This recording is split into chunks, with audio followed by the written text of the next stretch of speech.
I pianti fanno da sottofondo al silenzio. A spezzarlo sono quelle note tristi, struggenti.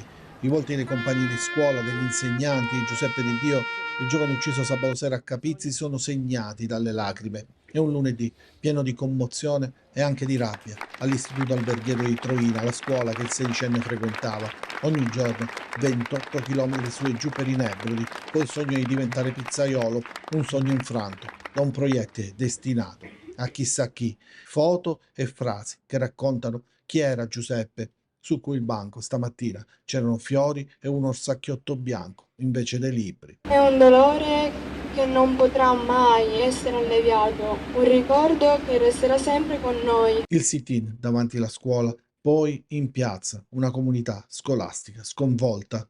E questa giovane vita stroncata ha privato tutti noi veramente di una parte di noi, della sua presenza fisica, del suo affetto. Era un ragazzo, secondo me, splendido, splendido con tutti, scherzoso, sorridente.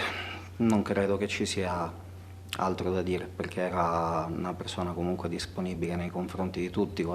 La procura di Enna intanto ha chiesto la convalida del fermo per Giacomo Frascona, 20 anni, l'autore degli spari, e per il fratello Mario, 18 anni, e il padre Antonino di 48, che lo avrebbero accompagnato quella sera. I carabinieri stanno visionando i sistemi di videosorveglianza della zona per ricostruire l'esatta dinamica e capire chi fosse il reale obiettivo del comando. Mercoledì a Capizzi Funerali sarà lutto cittadino in una piccola comunità ancora oggi sotto shock.